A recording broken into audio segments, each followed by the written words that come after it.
오늘 우리에게 주시는 하나님의 말씀은 사도행전 10장 34절에서 48절의 말씀입니다. 사도행전 10장 34절에서 48절, 신약 205쪽입니다. 제가 봉독하겠습니다. 베드로가 입을 열어 말하되 내가 참으로 하나님은 사람의 외모를 보지 아니하시고 각 나라 중 하나님을 경외하며 의를 행하는 사람은 다 받으시는 줄 깨달았도다. 만유의 주 되신 예수 그리스도로 말미암아 화평의 복음을 전하사 이스라엘 자손들에게 보내신 말씀 곧 요한이 그 세례를 반포한 후에 갈릴리에서 시작하여 온 유대에 두루 전파된 그것을 너희도 알거니와 하나님이 나사렛 예수에게 성령과 능력을 기름 붓듯 하셨음에 그가 두루 다니시며 선한 일을 행하시고 마귀에게 눌린 모든 사람을 고치셨으니 이는 하나님이 함께 하셨음이라. 우리는 유대인의 땅과 예루살렘에서 그가 행하신 모든 일의 증인이라. 그를 그들이 나무에 달아 죽였으나 하나님이 사흘 만에 다시 살리사 나타내시되 모든 백성에게 하신 것이 아니요 오직 미리 택하신 증인 곧 죽은 자 가운데서 부활하신 후 그를 모시고 음식을 먹은 우리에게 하신 것이라. 우리에게 명하사 백성에게 전도하되 하나님이 살아있는 자와 죽은 자의 재판장으로 정하신 자가 곧 이 사람인 것을 증언하게 하셨고 그에 대하여 모든 선지자도 증언하되 그를 믿는 사람들이 다 그의 이름을 힘입어 죄사함을 받는다 하였느니라. 베드로가 이 말을 할 때 성령이 말씀 듣는 모든 사람에게 내려오시니 베드로와 함께 온 할례 받은 신자들이 이방인들에게도 성령 부어주심으로 말미암아 놀라니 이는 방언을 말하며 하나님 높임을 들음이러라. 이에 베드로가 이르되 이 사람들이 우리와 같이 성령을 받았으니 누가 능히 물로 세례 베품을 금하리요 하고 명하여 예수 그리스도의 이름으로 세례를 베풀라 하니라. 그들이 베드로에게 며칠 더 머물기를 정하니라. 아멘.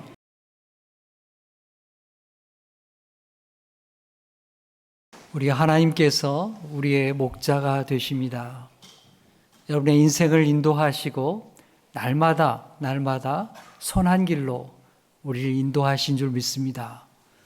우리가 때로 사망의 음침한 골짜기에 있을지라도 주께서 우리를 인도하시고 우리를 구원의 길로 지켜주실 줄 믿습니다. 이 은혜를 우리 모든 성도님들이 경험하고 또 하나님 앞에 감사할 수 있는 그 기쁨의 사람들 되기를 축복합니다. 사도행전의 말씀 계속해서 읽어갑니다.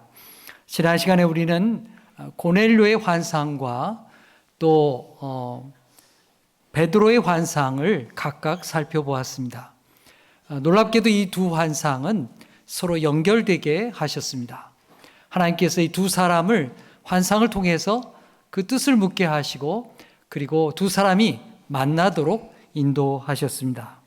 베드로는 환상 중에 나타난 이 부정한 짐승들이 무슨 뜻인지 알지 못했습니다. 그런데 고넬료를 통해 보내받은 사람들이 오게 되면서 이게 이방인들을 말하는 것이구나. 그걸 그가 깨닫게 되었습니다. 믿음 있는 이방인을 하나님의 자녀로 받아주라는 주님의 말씀이었습니다. 베드로는 주님의 말씀에 순종해서 그들과 하룻밤을 보내고 그리고 다음 날 그들과 함께 고넬료의 집으로 출발하게 되었습니다. 부활하신 예수님을 만난 이후에 베드로는 엄청난 많은 경험을 갖게 되었습니다. 기적을 체험하고 놀라운 하나님의 인도하심을 받게 되었습니다. 그 중에도 이번의 일은, 지금 겪고 있는 일은 그 인생을 완전히 변화시키는, 그의 자신뿐만 아니라 선교의 역사에 있어서 아주 중요한 기회가 되는, 전환시키는 아주 놀라운 일을 지금 경험하고 있는 것입니다. 하나님께서 그런 변화의 자리로 그를 초대한 것입니다. 오늘 24절의 말씀 제가 읽어보겠습니다. 이튿날 가이사랴에 들어가니 고넬료가 그의 친척과 가까운 친구들을 모아 기다리더니 베드로가 이제 요빠라는 곳에서부터 출발하게 되었습니다. 다음 날 출발하게 된 거죠. 가이사랴에서 보내받은 사람들과 함께 출발해서 고넬료의 집으로 향하는 것입니다. 그런데 놀랍게 고넬료 집에는 그 혼자 있는 것이 아니라 그 집안의 식구들과 더불어서 그 친척들과 그리고 많은 친구들이 함께 모여 있었습니다. 그들이 간절히 베드로를 기다리게 된 것입니다. 고넬료는 준비된 마음으로 베드로를 환대하게 되었습니다. 여러분, 환대란 말이 어떤 뜻일까요? 환영하고 대접한다, 그런 뜻이죠. 기쁘게 맞이하고 잘 대접하는 것입니다. 만약 누군가를 들어오지 못하게 가로막는다면 그것은 환대가 아니라 냉대라고 할 수 있겠죠. 여러분, 사랑이라고 하는 것은 무엇입니까? 사랑은 환대입니다. 사랑은 누군가를 있는 그대로 인정하고 또 그를 대접하는 것입니다. 그래서 사랑의 공동체란 환대의 공동체라고 말할 수 있는 것입니다. 하나님께서 우리를 구원으로 환대해 주시고 또 맞이해 주셨기에 우리가 이렇게 하나님의 자녀로 예배하는 것입니다. 오늘 우리 또한 서로에 대하여서 그렇게 환대하고 대접하는 그런 성도가 되어야 할 것입니다. 고넬료는 혼자 베드로를 기다린 것이 아니었습니다. 먼저 친척과 친구들을 환대하고 초대하게 되었습니다. 사실 친척이나 또 친구들은 베드로를 아는 사람들이 아닙니다. 베드로를 모르죠. 또 예수를 믿는 사람들도 아닙니다. 그런데도 그 자리에 응해서 왔다고 하는 것은 그만큼 고넬료가 애를 썼다는 얘기이기도 하고요. 그들을 환대했다는 뜻이기도 한 것입니다. 고넬료가 베드로를 환대하는 모습을 보십시오. 우리 25절로 26절 함께 읽겠습니다. 시작. 마침 베드로가 들어올 때에 고넬료가 맞아 발 앞에 엎드려 절하니 베드로가 일으켜 이르되 일어서라 나도 사람이라 하고, 고넬료라는 사람은 로마 군대의 백부장 장교였습니다. 그런 군대의 백부장으로서 예수님이 십자가에 처형된 사실을 알고 있었을 것입니다.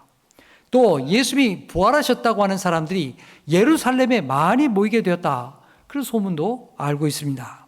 또 더군다나 지금 우리를 방문한 이 베드로라고 하는 사람이 이 지금 예수교의 핵심적인 인물이다, 이 사실 또한 알고 있었을 것입니다. 로마 군대의 백부장 입장에서 또 유대교를 믿는 사람의 입장에서 베드로는 어떤 사람일까요? 경계해야 될 사람입니다. 가까이 해서는 안 될 그런 사람이라는 것이죠.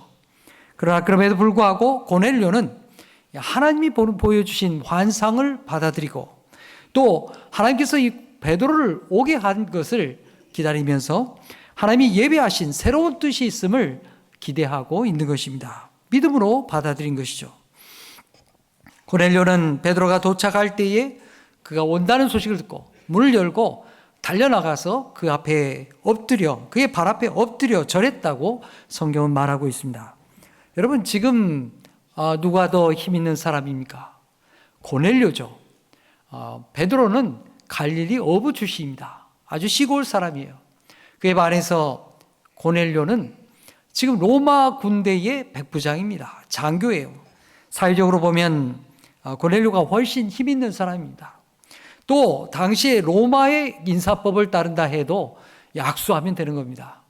또 유대교를 믿는 입장에서 유대인으로서 인사를 나눈다면 봉하고 또 가볍게 이렇게 볼에 입을 맞추는 그런 인사를 나눌 수도 있습니다. 이런 인사법이 있는데도 불구하고 고넬료는 베드로 앞에 넙죽 엎드려서 베드로 앞에 절을 하게 되었습니다. 그는 그만큼 하나님의 말씀을 전하러 온 베드로에 대하여서 온 마음을 다해 맞이하고 있는 것입니다. 이 모습을 보면서 베드로와 그 자리에 있던 모든 사람들이 함께 놀라게 되었던 것이죠. 나흘 전까지만 해도 베드로는 고넬료가 상대해서는 안 될 사람으로 여겼던 사람입니다. 베드로는 예수교라고 하는 이 모임 내 핵심적인 인물이기 때문입니다. 서로가 서로를 경계하고 냉대해야 될 그런 관계의 사람이었습니다. 그런데 이제 고넬료는 베드로를 환대하게 되었습니다. 여러분, 이게 어떻게 이렇게 바뀔 수 있었을까요? 하나님께서 두 사람에게 환상을 보여주시고 중간에 막힌 담을 허시고 그들의 마음을 열어주셨기 때문입니다. 두 사람이 주의 말씀에 순종하여 받아들이게 되었기 때문입니다. 고넬료의 과분한 대접에 베드로는 어떻게 합니까? 베드로 또한 이 고넬료를 환대하게 되었습니다. 어떻게 해요? 그를 일으켜 세워주게 된 것입니다. 며칠 전까지만 해도 이방인은 절대로 접촉할 수 없다고 생각했던 사람, 그 사람이 베드로입니다. 근데 이제 베드로는 고넬료를 만지기까지 합니다. 그를 일으켜줍니다. 그를 세워주는 사람이 되었습니다. 여러분, 참된 만짐이라고 하는 것은 이렇게 엎드려 있는 사람을 일으켜 세워주는 것입니다. 낮아진 사람들을 일으켜주는 것입니다. 여러분, 우리도 서로가 서로를 이렇게 환영하고 붙들어주고 일으켜주는 믿음의 사람이 되기를 간절히 바랍니다. 베드로는 고넬료를 일으키고 집에 들어가서 함께 모이는 사람들에게 말하기 시작합니다. 28절 말씀 읽겠습니다. 시작. 이르되 유대인으로서 이방인과 교제하며 가까이 하는 것이 위법인 줄을 너희도 알거니와 하나님께서 내게 지시하사 아무도 속되다 하거나 깨끗하지 않다 하지 말라 하시기로. 이 선민의식을 가졌던 유대인들은 유대인 아닌 이방인들과는 교제하지 않았습니다. 이방인 집에 가는 것 또한 엄격히 금했습니다. 금기였어요. 하지만 베드로는 이제 그런 전통을 다 허물어뜨려 버립니다. 하나님의 말씀에 순종해서 고넬료를 받아들이게 된 것이죠. 고넬료는 베드로를 맞이하면서 자신이 베드로를 청한 까닭이 하나님께서 자신에게 환상을 보여주고 또 하나님의 지시가 있었기 때문이라고 그렇게 증거했습니다. 그리고 33절에 이렇게 말합니다. 내가 곧 당신에게 사람을 보내었는데 오셨으니 잘하였습니다. 이제 우리는 주께서 당신에게 명하신 모든 것을 듣고자 하여 다 하나님 앞에 있나이다. 베드로여, 오셨으니 잘하셨습니다. 잘 오셨습니다. 그리고는 그가 뭐라고 말합니까? 자신 지금 어디 있다고 말하는 것입니까? 우리가 다 하나님 앞에 있다는 것입니다. 여러분, 지금 실제로 이 고넬료는 어디에 있습니까? 베드로 앞에 있습니다. 하지만 그는 베드로 앞에 있다, 이것만 생각한 것이 아닙니다. 자신을 인도한 하나님 앞에 있습니다. 우리 모든 식구들이, 우리 모든 친구들이, 모든 친척들이 하나님 앞에 있는 것입니다. 이런 고백으로 영접하는 것이죠. 여러분, 군인은 어떤 사람입니까? 자기의 상관이 눈앞에 보이든 보이지 않든 명령하면 거기에 순종하는 것입니다. 여러분, 군인이 상관이 보이지 않는다고 해서 순종하지 않는 것이 아니죠. 명령이 주어졌을 때 절대적으로 순종하는 것이 바로 군인의 모습입니다. 이 고넬료는 바로 그런 태도를 가진 사람입니다. 하나님의 환상을 보고서 하나님의 인도하심을 받고서 거기에 절대적으로 순종했던 귀한 믿음을 가진 사람이었습니다. 자, 고넬료의 이런 신실한 자세를 보면서 베드로가 말하게 됩니다. 우리 34절, 35절 읽겠습니다. 시작. 베드로가 입을 열어 말하되 내가 참으로 하나님은 사람의 외모를 보지 아니하시고 각 나라 중 하나님을 경외하며 의를 행하는 사람은 다 받으신 줄 깨달았도다. 아멘. 베드로가 요 며칠 사이에 크게 깨달은 바가 있었습니다. 하나님이 가르쳐 주신 거죠. 그 두 가지를 말씀하게 되는데, 첫 번째는 하나님은 그 사람이 유대인이든지 아니면 이방인이든지 그 사람을 겉모습으로 판단하지 않는다는 사실입니다.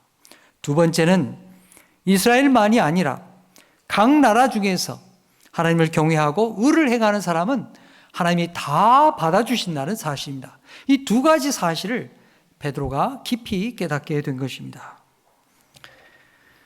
여러분, 우리는 얼마나 다른 사람을 받아들이지 못하는 경우가 많습니까? 마음의 벽이 있는 경우가 얼마나 많습니까? 우리에게 여러 가지 장애가 있죠. 우리가 가까이 하지 못하고 다가가지 못하는 우리 주변에 사람들이 있습니다. 여러분, 하나님께서 우리에 대하여 이렇게 하셨다면, 우리는 이렇게 벽을 두고서 하나님이 우리를 거리를 두었다면 우리는 아무도 하나님의 자녀가 되지 못했을 것입니다. 그런데 하나님께서 우리를 받아주셨습니다. 너무 감사한 일이죠. 여러분, 하나님께서 나를 받아주신 것과 같이 또 고넬료를 베드로가 이렇게 받아준 것과 같이, 여러분, 이게 간단한 일이 아닙니다. 베드로가 이 고넬료의 집에 간 것은 큰 관습을 무너뜨린 엄청난 일이기도 하죠. 여러분, 저와 여러분들도 이렇게 서로를 받아주면서 주님의 뜻을 헤아리는 믿음의 사람들이 되기를 간절히 축복합니다. 자신에게 말씀 듣기 위해서 기다리는 고넬료와 거기 모인 사람들에게 베드로가 무엇을 말해야 할까요? 무슨 말을 전해야 할까요? 베드로가 전해야 될 말씀은 다른 것이 아닙니다. 자기 동족 유대인들에게 전했던 바로 그 말씀을 전파하는 것입니다. 유대인의 복음이 따로 있고 이방인의 복음이 따로 있는 것이 아닙니다. 만민을 구원하시는 복음은 예수 그리스도의 복음 한 가지입니다. 자, 36절 37절 말씀 보십시오. 만유의 주 되신 예수 그리스도로 말미암아 화평의 복음을 전하사 이스라엘 자손들에게 보내신 말씀 곧 요한이 그 세례를 반포한 후에 갈릴리에서 시작하여 온 유대에 두루 전파된 그것을 너희도 알거니와.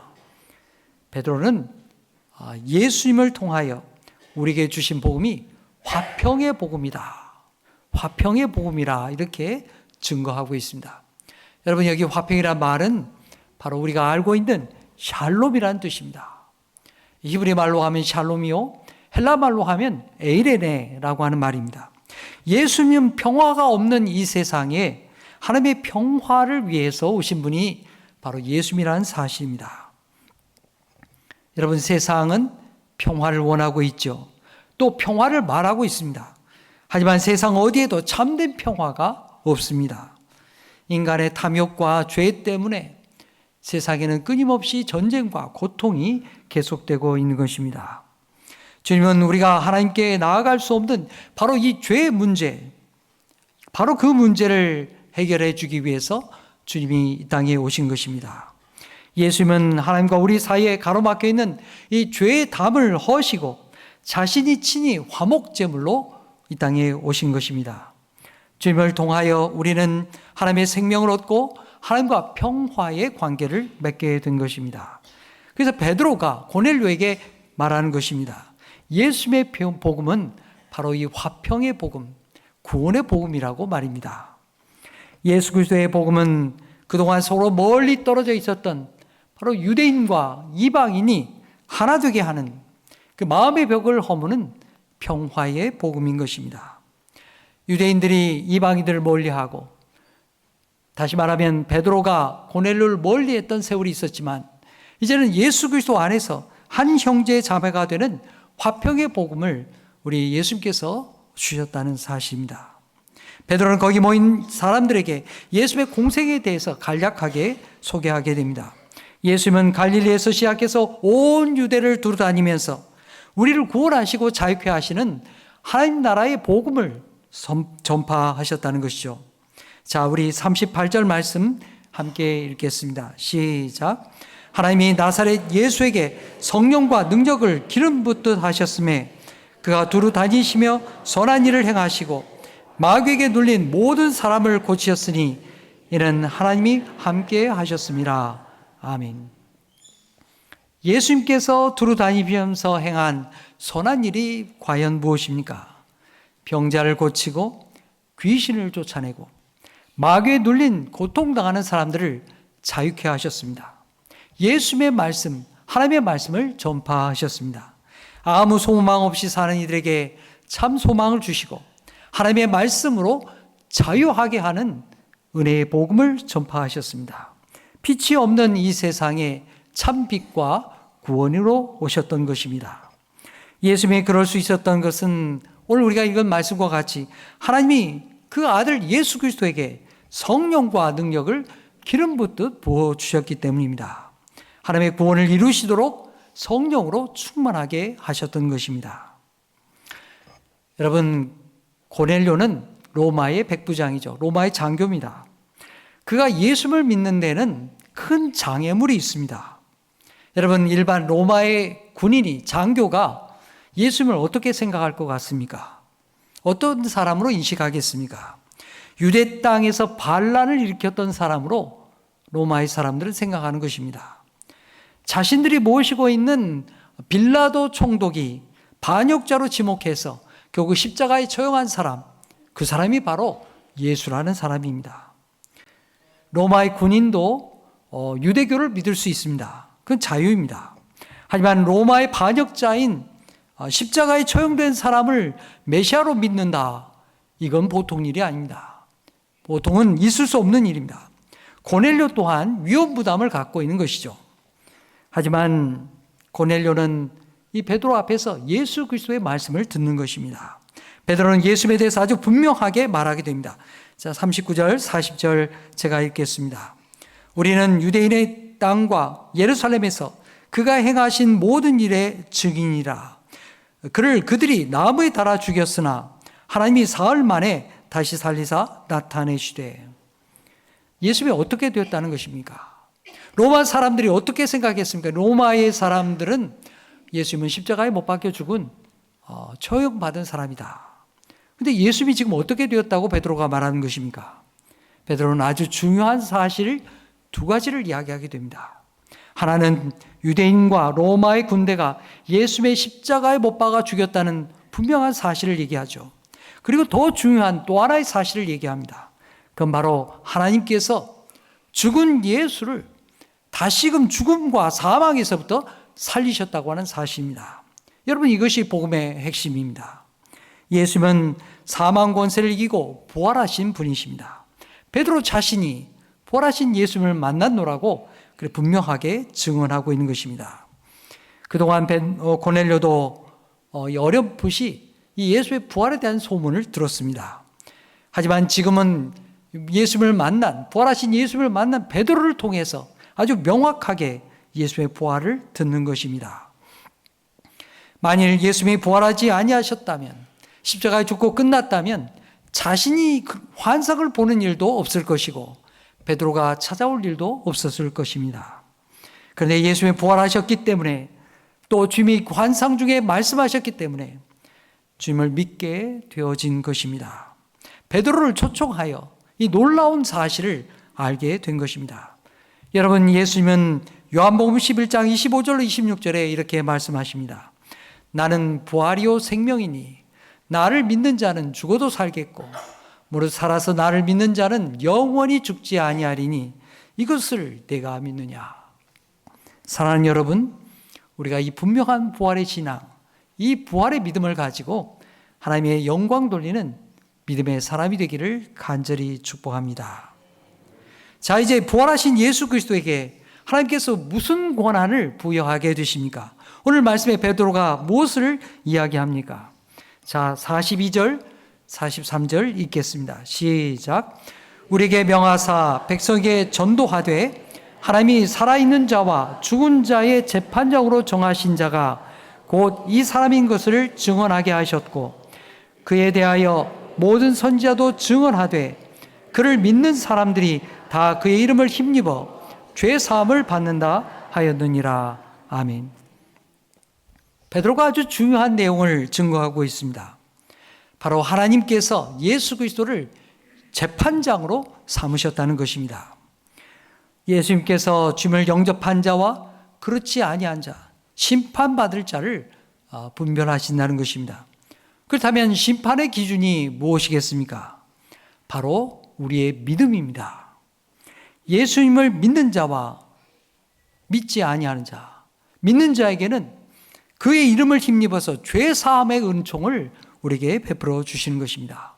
유대인들이 생각하는 것처럼 예루살렘 성전이나 율법이 아니라 예수 그리스도의 이름을 믿음으로 말미암아 우리가 하나님의 구원을 받는다는 사실입니다.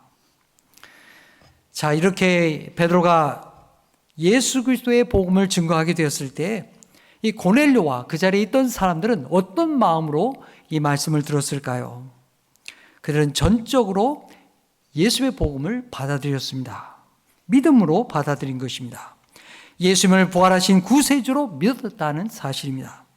그들이 이 믿음으로 받아들인 사실을 어떻게 알 수 있을까요? 그들의 마음으로 어떻게 믿었는지 우리가 어떻게 알 수 있겠습니까? 그런데 놀랍게도 거기에 증거가 나타나게 됩니다. 바로 44절 보면 있는데요. 그들이 모인 곳에 말씀을 듣는 한 사람 한 사람 위에 성령께서 강림하신 것입니다. 자, 우리 45절, 46절 말씀 읽겠습니다. 시작.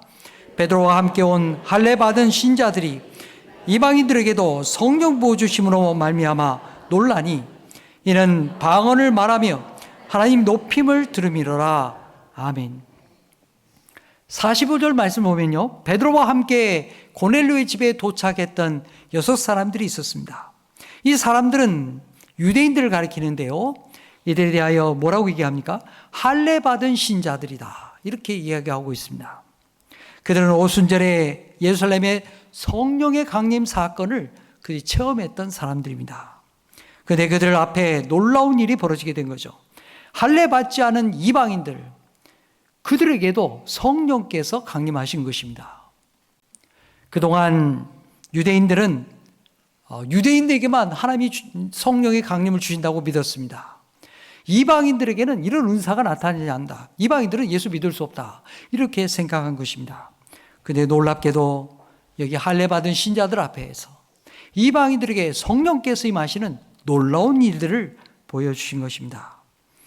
유대인들도 확실히 알 수 있도록, 이방인들도 하나님을 믿고 정말 성령의 충만함을 받는 그 은혜를 확실히 알 수 있도록 그렇게 은혜를 베풀어 주신 것입니다. 이방인들이 방언을 하고 하나님을 찬양하고 놀라운 변화들이 나타나게 된 것입니다. 여러분, 오순절에 이 성령께서 강림하실 때 어떤 일들이 있었습니까? 제자들이 밖으로 나가서 말을 하게 될 때에 이방의 언어들로, 각 나라의 말로 예수의 복음을 증거하는 놀라운 방언의 역사가 나타나지 않았습니까? 또 하나님을 찬양하는 놀라운 기쁨이 있었죠. 바로 그 역사가 바로 이방인들에게 나타났다는 사실입니다. 여러분, 이것은 제2의 오순절 성령 강림의 사건입니다. 예루살렘에서 유대인들에게 주었던 그 성령 강림이 이번에는 이방인들에게도 동일하게 똑같이 나타나게 된 것입니다. 성령 하나님께서 이방인들을 환대해 주신 것입니다. 믿음의 사람으로 받아주신 것입니다. 이렇게 성령께서 강림하는 것을 보면서 베드로는 설교를 중단하게 되었습니다. 그리고 이방인들을 하나님의 백성으로 환영하기 위해서 이제는 교회가 그들을 한 가족으로 또 한 형제로 받아들이기 위해서 준비하게 됩니다. 오늘 47절, 48절 함께 읽겠습니다. 시작.